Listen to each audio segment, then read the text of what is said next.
அம்மன் அருள் TV நேயர்களுக்கு வணக்கம். நான் உங்கள் வாழ்க வளமுடன் ஜோதிடர் சிஸ்ரீ குருமுரளி.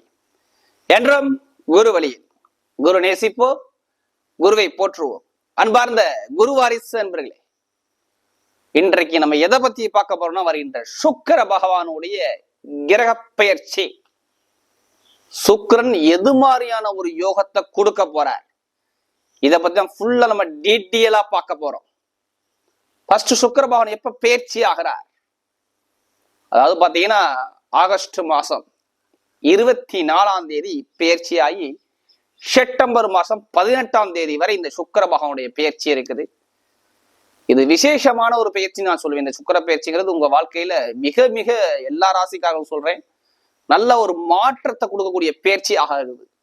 ஏன்னா குருவுடைய பார்வை இந்த சுக்கிர பகவானை பார்க்கறதுனால நிறைய மாற்றங்கள் இந்த 12 ராசிகளுக்கும் நல்ல ஒரு மாற்றத்தை கொடுக்கக்கூடிய பேச்சியா தான் இருக்குது. அம்மன் அருள் டிவில நம்முடைய சேனலுக்கு நிறைய சப்போர்ட் பண்றீங்க, நிறைய சப்ஸ்கிரைபர் நிறைய கொடுத்துருக்கீங்க, எனக்கு நிறைய ஜாதகமும் கொடுத்துருக்கீங்க. ஒரு சில பேர் திருக்கணித முறைப்படி எனக்கு ஜாதகம் எழுதவும் கொடுத்துருக்கீங்க. அனைவருக்குமே பொங்காலம்மன் சார்பாக ஒரு மனமார்ந்த நன்றியை தெரிவிச்சுக்கிறேன். ஏன்னா இந்த அம்மன் அருள் டிவியை பார்க்குறீங்கன்னா உங்களுடைய துன்பங்கள் கண்டிப்பா மறையணும். இப்ப இந்த சுக்கிர பகவானுடைய கிரக பயிற்சி இந்த 12 ராசிகளுக்கும் எது சம்பந்தமா சிறப்பா இருக்கும் பார்ப்போம். பொதுவாகவே சுக்கிர பகவானே ஒரு மனிதனுக்கு ஆசையை காட்டக்கூடிய கிரகம். ஆடம்பர பங்களா, சொகுசு காரு, சொகுசு பங்களா, இது எல்லாமே இந்த சுக்கிர பகவான் தான். யாருமே ஆசை இல்லாத மனிதனே கிடையாது, எல்லாத்துக்கும் ஒரு ஆசை இருக்கும். ஆண்களுக்கு மனைவியை காட்டக்கூடிய சுக்கிர பகவான் தான். ஒரு பிரம்மாண்டமா எதெல்லாம் அழகான பொருட்கள் இருக்கோ எல்லாமே சுக்கிர பகவான் அதுல ஆதிக்க செய்வாரு. அப்படிப்பட்ட இந்த சுக்கிர பகவானுடைய பெயர்ச்சியை பத்தி தான் நம்ம பார்க்க போறோம். இப்ப நம்ம வீடியோக்குள்ள போவோம். அன்பார்ந்த தனுசு ராசி என்பர்களே, பொதுவாக தனுசு ராசி காலபுருஷனுடைய 9வது ராசி தான் இந்த தனுசு ராசி. இதுலயுமே பாருங்க, குடும்பத்தை பத்தி ரொம்ப சிந்திக்கக்கூடிய ராசி எதுனா இந்த தனுசு ராசி தான் சொல்லணும். ஏங்க குடும்பத்தை பத்தி இவங்க ரொம்ப சிந்திப்பாங்க? ஏன்னா இந்த ராசி அதிபதி யாரு? குரு பகவான். இப்ப குடும்பத்துக்காக நல்லா உழைக்கக்கூடிய நபர்கள் யாருன்னா தனுசு ராசிக்காரங்க தான். தன்மானத்தோட இருக்கக்கூடிய நபர்கள் யாருன்னா தனுசு ராசி என்பர்கள் தான். இதுலயுமே தன்மானத்தோட இருப்பாங்க தனுசு ராசிக்காரங்க. ஏன்னா குரு ஒரு 10 பேரை வச்சு நிர்வாகம் பண்ணக்கூடிய கெப்பாசிட்டி, நல்ல ஒரு புத்திசாலி குணம், நல்ல டேலண்டான ஒரு விஷயத்த பண்ணக்கூடிய விஷயம் எல்லாமே இந்த தனுசு ராசிகிட்ட கண்டிப்பா தொடர்பு இருக்கும். பயங்கரமான ஆன்மீக சிந்தனைவாதியான தனுசு ராசிக்காரங்க தான். நல்லா சிந்திப்பாங்க, ஆன்மீக சிந்தனை பயங்கரமா இருக்கும் தனுசு ராசியை பொறுத்தவரை. தைரிய குணமும் இந்த தனுசு ராசிகிட்ட கண்டிப்பா உண்டு. அப்படிப்பட்ட தனுசு ராசி என்பர்களுக்கு வரக்கூடிய சுக்கிர பகவானுடைய கிரக பயிற்சி எது மாதிரியான ஒரு பலனை கொடுக்க போறார், இதை பத்தி தான் ஃபுல்லா நம்ம டீட்டெயிலா பார்க்க போறோம். இது எல்லாமே நான் ஒரு பொது பலனா கொடுக்குறேன். இதை ஃபுல்லா நீங்க வாழ்நாள் பலனா எடுத்துக்க வேணாம். ஃபர்ஸ்ட் உங்களுடைய பிறப்பு ஜாதகத்துல, அதாவது நீங்க அதாவது தனுசு ராசியா இருக்குன்னா லக்னம் ஒவ்வொருத்தருக்கும் ஒவ்வொரு லக்னங்கள் மாறுபடும். அப்படி பார்க்கும்போது லக்ன அடிப்படையில உங்களுக்கு சுக்கிர பகவானை பத்தி பேசணும்னா, சுக்கிர பகவான் எப்படிப்பட்ட யோகமான இடத்துல இருக்காருன்னு பாருங்க. அவர் யோகமா இருக்காரா இல்ல பலவீனமா இருக்காரா பார்த்துக்குங்க. பார்த்துக்கிட்டு பலன் எடுக்க ஒரு துல்லியமான ஒரு பலனை பார்க்கலாம். ஏன்னா லக்னம் என்பது உயிர், ராசிங்கிறது உடல். இப்ப இந்த சுக்கிர பயிற்சி உங்களுக்கு எது மாதிரி யோகத்தை கொடுக்க பார்ப்போம். அதுல கடைசி மட்டும் வீடியோ பாருங்க. நம்ம ஒவ்வொரு நட்சத்திரத்துக்கும் சரி ஒவ்வொரு விதமான பலனா கொடுக்குறோம். இப்ப கிரகம் இப்ப பார்க்கும்போது பாருங்க, உங்க ராசில இருந்து 3ஆம் பாவத்துல சனி பகவான் சஞ்சாரம் செய்யறாரு கும்பராசியில. அடுத்து பாத்தீங்கன்னா உங்களுக்கு 4ஆம் பாவத்துல ராக பகவான் சஞ்சாரம் செய்யறாரு மீன ராசியில. அடுத்து 6ஆம் இடத்துல குரு பகவான் சஞ்சாரம் செய்யறாரு ரிஷப ராசியில. அடுத்து கேது பகவானும் சுக்கிர பகவானும் சேர்த்து பாத்தீங்கன்னா உங்களுக்கு 10ஆம் பாவத்துல சஞ்சாரம் செய்வாங்க. 9ஆம் இடத்துல சிம்ம ராசியில சூரியனும் புதனும் சேர்ந்து சஞ்சாரம் செய்வாங்க. 7ஆம் இடத்துல உங்களுக்கு செவ்வாய் பகவான் சஞ்சாரம் செய்வார். இதுல என்ன ஒரு விஷயம்னா, ஒரு சில தினத்துக்கு அப்புறம் சூரிய பகவான் மட்டும் 10ஆம் பாவத்துக்கு வருவார். மற்ற எல்லா கிரகம் அதே அமைப்புலதான் இருக்கும். என்னை பொறுத்தவரை இந்த சுக்கிர பகவானுடைய கிரக பயிற்சி பாருங்க, உங்களுக்கு சுக்கிர பகவான் எங்க இருக்காருன்னா 10ஆம் பாவத்துல இருக்கிறார். சுக்கிரன் எத்தனா வீட்டு அதிபதினா தனுசு ராசியை பொறுத்தவரை பாருங்க, உங்களுக்கு 6ஆம் வீட்டு அதிபதி, 11ஆம் வீட்டு அதிபதி. ஆறுங்கிறது என்ன? நோய், எதிரி, பகை, கடன், பிரச்சனைக்குள்ள இடம்னா அந்த 6ஆம் பாகம் தான். இதை சொல்லுவாங்க, வழக்கு பிரச்சனை எல்லாமே இந்த 6ஆம் பாகத்தை சொல்லுவாங்க. அடுத்து 11 உங்களுடைய லாபத்தை காட்டக்கூடிய கிரகம், உங்களுடைய அபிலாசையை நிவர்த்தி பண்ணக்கூடிய கிரகம். படிப்பு, கல்வி, மூத்த சகோதர உறவு, பெருங்கொண்ட பணம், இன்கம், இது எல்லாமே இந்த 11ஆம் பாவம் தான். ஒரு மனிதனுக்கு 11ஆம் பாவம் நல்லா இருந்தாதான் எல்லா பாக்கியம் கிடைக்கும்னு சொல்லுவாங்க. அந்த அதிபதி பாருங்க உங்களுக்கு 10ஆம் பாவத்துல போய் கேதுவோட சேர்ந்து நீசமாகிறார். என்ன ஆகிறாரு? நீசமாகிறார். அப்ப இந்த ஜாதகத்துக்கு எல்லாமே இந்த இந்த தனுசு ராசியை பொறுத்தவரை எல்லாத்துக்கும் நீசமான பலனை கொடுப்பாருன்னா இங்க கிடையாது. நீசமான பலனே அங்க இல்ல. கெட்டது நடக்காது, அவ்வளவுதான். ஏன் கெட்டது நடக்காது? 6ஆம் வீட்டு அதிபதி நல்லா பார்க்கும். உங்களுக்கு கடனை, பகையை, எதிரியை, பிரச்சனையை, வழக்க, வம்பு, வழக்க, துன்பத்தை எல்லாமே காட்டக்கூடிய கிரகம் தான் சுக்கிர பகவான் தான். ஏன்னா உங்க ராசிக்கும் அவருக்கும் பகை கிரகம். நீங்க இவர் அசுரகுரு, அவர் தேவகுரு, ரெண்டு சுக்கிரனுக்கும் குருக்கும் பிடிச்சிக்காது. அப்ப அவர் போய் எங்க இருக்காரு? 10ஆம் இடத்துல போய் நீசமாகிறாரு. அப்ப கெட்ட கிரகம் உங்களுக்கு பகை கிரகம் போய் நீசமாகுது. நல்லதா கெட்டதா? கண்டிப்பா நல்லது. அப்ப கெட்ட விஷயம் தனுசு ராசிக்கு நடக்கவே நடக்காது. இது ஒரு நல்ல விஷயம். இதுல இன்னொரு ஸ்பெஷல் என்னன்னா, நீசமான குருவை, நீசமான சுக்கிரனை இந்த குரு பகவான் பாருங்க 5ஆம் பார்வைய பாக்குறாரு பாருங்க. பொதுவாக குரு பகவானுக்கு 1, 5, 9 பார்வை உண்டு. அதாவது 5, 7, 9.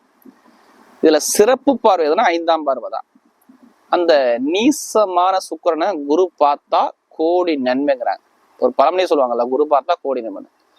அப்ப சுக்கிரன் அங்க நீச பங்கமாயிருவார். நீசமே அடைய மாட்டார். அங்க மிகப்பெரிய யோகம் தான் வரும். ஏன்னா குரு சுக்கிரனை பார்த்துட்டாவே நான் சொன்ன மாதிரி இந்த லாபங்கள், இன்கம் உங்களுக்கு அதிகமா கிடைக்க வந்துடும். இப்ப தனுசு ராசிக்காரர்கள் என்ன சொல்லணும்? கெட்ட பலன் இல்லை, நல்ல பலன், நல்ல நேரம் ஆரம்பிச்சிச்சுன்னு சொல்லணும்.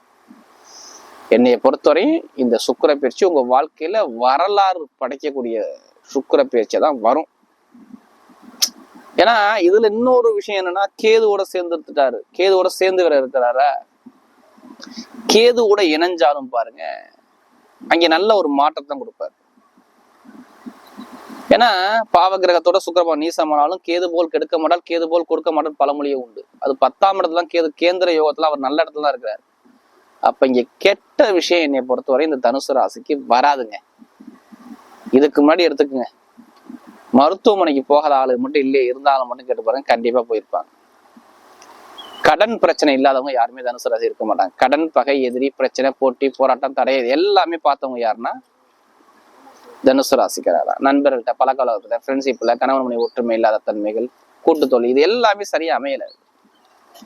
தனுசு ராசி நிறைய போட்டிகள், போராட்டங்கள், தடைகள், அவமானங்கள், பிரச்சனை, இது எல்லாமே பார்த்தவங்க யாருன்னா தனுசு ராசிக்காரா. என்னடா லைஃப் அப்படிங்கிற சிந்தனைக்கு போனவங்களும் தனுசு ராசிக்காரா. எல்லாமே ஒரு மந்தமான தன்மையை இதுக்கு முன்னாடி கொடுத்தாரு தனுசு ராசியை பொறுத்தவரை. இனிமேல் கொடுப்பாரா? கொடுக்க மாட்டார். எவ்வளவு படிப்பு கல்வியில எவ்வளவு மந்தமான தன்மைகள், எவ்வளவு எதிரிகள், எவ்வளவு உடம்பு பிரச்சனைகள், எவ்வளவு வயிறு சம்பந்தப்பட்ட தொந்தரவு, தலை சம்பந்தப்பட்ட தொந்தரவு, இது மாதிரி நிறைய ஒரு பிரச்சனையை பார்த்தவங்க யாரா தனுசு ராசிக்காரங்க. தசாபுத்தி சரியா இல்லாதவங்க எல்லாத்துக்கும் நான் சொன்ன விஷயம் மாறி இருக்காது பாருங்க. இனிமே அந்த பிரச்சனை வராது. ஏன்னா நோயுக்குள்ள கிரகத்தையே இந்த குரு பகவான் பார்த்துடுறாரு. அப்ப நோய் வருமா வராதா? அதுக்கு நிவர்த்தி கிடைச்சிடும். கடனை முடிச்சிருவீங்க. என்னுடைய முதல் பலன் நான் என்ன சொல்லுவேன்னா, தனுசு ராசிக்காரங்களாம் வேலை கிடைக்காதவங்களாம் வேலை கிடைக்க போகுதுன்னு நான் சொல்லுவேன். எதிர்பார்த்ததை விட டாப்பான வேலை கிடைக்கும் நான் சொல்லுவேன். வெளிநாட்டுல இருக்காங்க பாருங்க தனுசு ராசிக்காரங்க, எல்லாத்துக்குமே வேலை உத்தியோகம், நிரந்தரமான வேலை உத்தியோகம், நல்ல ஒரு அனுகூலமான வேலை கண்டிப்பா கிடைச்சே தீரும். நான் வேற கண்ட்ரியே மாத்த போறேன் தனுசு ராசிக்காரங்க, வேலை வேலை வேற வேற வெளிநாட்டுக்கு போக போறேன் அப்படின்னா கண்டிப்பா மாறுவாங்க. ஏன் மாறுவாங்க? அந்த 6ஆம் வீட்டு அதிபதியை குரு பகவான் உங்க ராசி அதிபதி பாக்குறாரு. அப்ப இங்க வேலை உத்தியோகத்துல இடத்த மாத்துவீங்களா மாத்த மாட்டீங்களா? கண்டிப்பா 100% மாத்துவீங்க. அப்ப நிரந்தரமான வேலை உத்தியோகம் தசாபதி நல்லா இருந்தா கிடைக்கக்கூடிய அமைப்பை அமைச்சு கொடுக்குறாரு. கடன் இருக்காது. அடுத்த பாயிண்ட், கடன் இருக்காது. எவ்வளவு கடன் இருந்துச்சு உங்களுக்கு, இந்த கடனை இப்ப நிவர்த்தி பண்ணிருவீங்க. கடன் பிரச்சனை குறைஞ்சு நல்ல ஒரு அனுகூலமா வரக்கூடிய நேரத்தை அமைச்சு கொடுக்கிறார். இப்ப கடன் பிரச்சனை இருக்காது. நீங்க எங்க வேணா போய் லோன் கேளுங்களேன், இப்ப உடனே சாங்ஷன் ஆகுங்க. கண்டிப்பா என்னை பொறுத்த தனுசு ராசிக்கு லோன் எங்க போய் கேட்டாலும் உடனே இப்போ ஒரு சாங்ஷன் ஆகக்கூடிய நேரத்தை அமைச்சு கொடுக்கல. நல்ல ஒரு அனுகூலம் கண்டிப்பா வரும். கடன் பிரச்சனை ஒரு முடிவுக்கு வரும். லோன் சார்ந்த விஷயம் கிடைக்கும். நல்ல ஒரு மாற்றத்தை இனிமே எல்லாமே ஒரு வெற்றியா வரக்கூடிய நேரத்தை அமைச்சு கொடுக்கிறார். அதே மாதிரி பாருங்க, உங்களுக்கு படிப்பு கல்வி சாதல படிப்பு கல்வியில நல்ல ஒரு எதிர்காலத்தை அமைச்சு கொடுப்பார். கல்வியில எதிர்பார்க்காத அளவுக்கு நீங்க சாதிக்கலாம். படிப்பு கல்வி சம்பந்தப்பட்ட விஷயத்துல ஏன் சாதிப்பீங்கன்னா, சூரிய புத ஆதித்ய யோகம் நல்லா சூப்பரா இருக்கு. சூப்பரான யோகம். ஆட்சி பெற்ற சூரியன், புதன் உங்களுக்கு 7ஆம் வீட்டு அதிபதி புதன் சேர்ந்து இருக்காரு. அப்ப படிப்பு கல்வியில நிறைய பேருக்கு நல்ல ஒரு அந்தஸ்து, மதிப்பு, மரியாதை, எவ்வளவு ஒரு சப்ஜெக்ட் எடுத்தாலும் சரி எல்லாத்தையும் சமாளிக்கக்கூடிய கெப்பாசிட்டி உங்கள்கிட்ட வரும். இப்ப எழுதணும் அரசாங்க வேலையை, இப்ப முயற்சி பண்ணணும் அரசாங்க முயற்சியை, கண்டிப்பா கிடைச்சிடும். 9ஆம் இடத்துல பாக்கியஸ்தானத்துல எந்த கிரகம் இருந்தாலும் அந்த பாக்கியமா உங்களுக்கு தேடி வரும்னு சொல்லுவாங்க, பழமொழியே உண்டு. 9ஆம் இடத்துல எந்த கிரகம் இருந்தாலும் உங்களை தேடி வரும் எல்லாமே. அப்ப அரசாங்க வேலை, அரசு மூல அனுகூலம், இது எல்லாமே சூப்பரா அமைச்சு கொடுக்குறாரு. காதல் திருமணம், 2வது திருமணம் ரெண்டுமே ஓகே ஆகுங்க. திருமணத்துல தடையே கிடையாது. கணவன் மனைவிக்குள்ள ஒற்றுமை சூப்பரா இருக்கும். திருமண வாழ்க்கையில நிறைய ஒரு மாற்றத்தை அழகா உங்களுக்கு அற்புதமா அமைச்சு கொடுக்குறாரு. எல்லாமே வெற்றியா ஒரு என்னுடைய திருமணம் சார்ந்த விஷயம் நல்ல ஒரு மாற்றத்தை சூப்பரா அமைச்சு கொடுக்குறாரு. இப்ப நான் வீடு கட்டணும், இடம் வாங்கணும், வண்டி வாங்கணும், வாகனம் வாங்கணும், இல்ல வாகனத்தை மாத்தணும், இது மாதிரி மாத்துற பிளான் இருந்தா கண்டிப்பா மாத்திக்கிங்க. நல்ல ஒரு மாற்றத்தை அமைச்சு கொடுப்பாரு. வீடு, இடம், பூமி, வண்டி, வாகனம், இது எல்லா யோகமும் இப்ப சூப்பரா இருக்கும். பாத்துக்குங்க. இந்த டைமிங் ஒரு பொன்னான ஒரு டைமா வரும். ஏன் நீங்க வீடு கட்டுவீங்க, இடம் வாங்குவீங்க, பூமி வாங்குனா, உங்களுக்கு 4ஆம் வீட்டு யாரு உங்களுக்கு பாத்தீங்கன்னா குரு பகவான் தான்.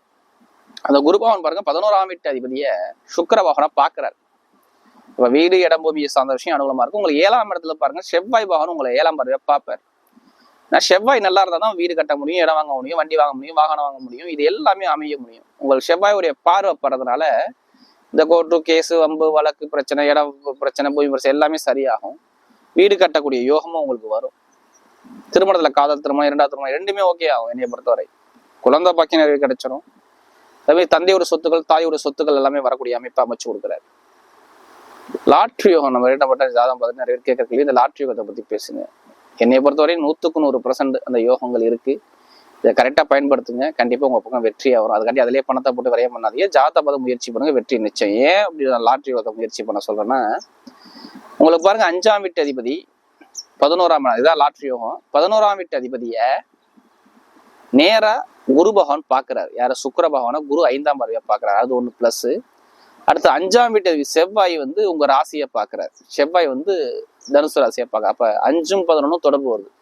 5 தான் உழைப்பில்லாத வருமானம், 11 தான் பெருங்கொண்ட பணம். அப்ப லாட்ரி யோகம் கிடைக்குமா கிடைக்காதா? கண்டிப்பா கிடைக்கும். தனுசு ராசியார் கரெக்டா பிளான் பண்ணா கண்டிப்பா வெளிநாடு வெளியூர்ல அந்த யோகங்கள் வரக்கூடிய யோகத்தை அமைச்சு கொடுக்குறாரு. இப்ப எல்லாமே வெற்றியா வருது. அப்ப வாழ்க்கையில நல்ல ஒரு மாற்றத்தை இந்த சுக்கிர பயிற்சி அமைச்சு கொடுக்குறாரு.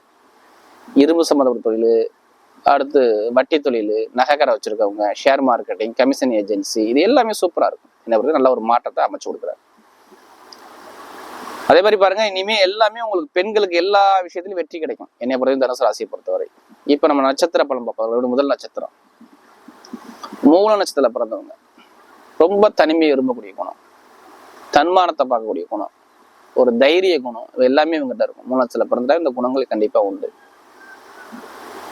தொழில் உத்தியோகத்துல எல்லாம் சிந்திச்சு செயல்பாடு பண்ணுவாங்க. நல்ல ஒரு கேரக்டரா இருப்பாங்க. இவங்களுக்கு பாருங்க, இனிமே வரக்கூடிய எதிர்காலம் பாருங்க, சுக்கிரனோட சேர்ந்து இந்த கேது இணைகிறாரா, வேலை உத்தியோகத்துல ஒரு மாற்றங்கள் கிடைக்கும், ஒரு ப்ரமோஷன் கிடைக்கும். தொழில் சாணம் சூப்பரா இருக்கும். தொழில் பண்ணக்கூடிய கெப்பாசிட்டி வரும். வெளிநாடு யோகம், வெளியூர் யோகம், படிப்பு கல்வி, உத்தியோகம் மாற்றம் எல்லாமே சூப்பரா அமைச்சு கொடுக்குறாரு. இனிமே நீங்க போகக்கூடிய பாதை எல்லாமே ஒரு வெற்றி பாதையா வரும். கணவன் மனைவி ஒற்றுமை நல்லா இருக்கும். என்னை பொறுத்தவரை மருத்துவத்துறை சூப்பரா இருக்கும், கெமிக்கல் துறை நல்லா இருக்கும், ஷேர் மார்க்கெட்டிங் நல்லா இருக்கும், கமிஷன் ஏஜென்சி நல்லா இருக்கும். எல்லாமே நல்ல ஒரு மாற்றத்தை அழகா அமைச்சு கொடுக்குறாரு. அது மூல நட்சத்திரத்துல பிறந்தவங்க. அடுத்து பூர நட்சத்திரத்துல பிறந்தவங்க ரொம்ப நாகரீகமா இருப்பாங்க. இதுலயுமே குடும்பம் குடும்பம், ஃபேமிலி ஃபேமிலி ஃபேமிலி, வேலை உத்தியோகம், லாபம், வருமானம், இதை பத்தி ரொம்ப சிந்திக்கிற குணம் யாருன்னா அந்த பூர நட்சத்திரத்துல பிறந்தவங்க. இனிமே ஒரு பொன்னான ஒரு நேரத்தை அமைச்சு கொடுக்குறாரு. நீங்க என்ன மனசுல ஆசைப்பட்டு அந்த விஷயங்கள் கைக்கூடி வரக்கூடிய அமைப்பை அமைச்சு கொடுக்குறாரு. வேலை உத்தியோகத்துல நல்ல ஒரு மாற்றத்தை கொடுக்குறாரு, உயர் பதவி கொடுக்குறாரு, லாபத்தை கொடுக்குறாரு, வருமானத்தை கொடுக்குறாரு. நீங்க எடுக்கக்கூடிய முயற்சி எல்லாமே வெற்றியா வருது. இனிமே எந்த ஒரு காரியம் எடுத்தாலும் சரி உங்க பக்கம் எல்லாமே ஒரு சுப காரியம், சுப செலவு பண்ணக்கூடிய நேரத்தை அமைச்சு கொடுக்குறாரு. சுபகாரியம் நடக்கக்கூடிய நேரத்தை அமைச்சு கொடுக்குறாரு. இனிமே நீங்க போகக்கூடிய பதை ஒரு சிங்கமான பதை, ஒரு வெற்றியான ஒரு பதையை அமைச்சு கொடுக்குறாரு. இந்த புராணத்துல பார்க்க ஒரு பொன்னான ஒரு நேரமா வருது. அடுத்து பாத்தீங்கன்னா உங்களுக்கு உத்திராடத்துல பிறந்தவங்க ஒரு தைரியமான குணம், தன்னம்பிக்கையான குணம், விட்டு கொடுத்து போற குணம் எல்லாமே உங்கள்ட்ட இருக்கும். குடும்பத்தை எடுத்து பார்க்கக்கூடிய பக்குவமான குணம் உங்கள்ட்ட எல்லாமே இருக்கும். இவன் நீங்க எடுக்கக்கூடிய காரியம் எல்லாமே ஒரு வெற்றியா வருது, ஒரு பாக்கியம். நினைக்கக்கூடிய காரியம் சக்சஸ் ஆகுது. வேலை உத்தியோகத்துல உயர் பதவி, ப்ரமோஷன், வேலை மாற்றம், உத்தியோக மாற்றம், தொழில் மாற்றம் எல்லாமே சூப்பரா அமைச்சு கொடுக்குறாரு. ஒரு தலைமை பொறுப்பு தேடி வருது. தைரியமான சிந்தனை வரும். கண்டிப்பா அரசாங்கம் மூலம் அனுகூலம் கிடைக்கும், அரசு மூலம் வேலை கிடைக்கும். அதே மாதிரி கணவனுடைய ஒற்றுமை நல்லா இருக்கும். வேலை இடமாற்றம் வரும், தொழில் மாற்றம் வரும், உத்தியோகத்துல உள்ள ஒரு உயர் பதவியை பார்ப்பீங்க. அதே மாதிரி பாருங்க, கமிஷன் ஏஜென்சி, அடுத்து பாத்தீங்கன்னா அரசியல் ஃபீல்டு, அரசாங்கம் மூலம் நிறைய அனுகூலங்கள் எல்லாமே அனுகூலமா அமைச்சு கொடுக்குறாரு. வரக்கூடிய சுக்கிர பகவானுடைய கிரக பயிற்சி தனுசு ராசிக்கு மிகப்பெரிய ஒரு வெற்றி உள்ள பயிற்சியாக அமைகிறது.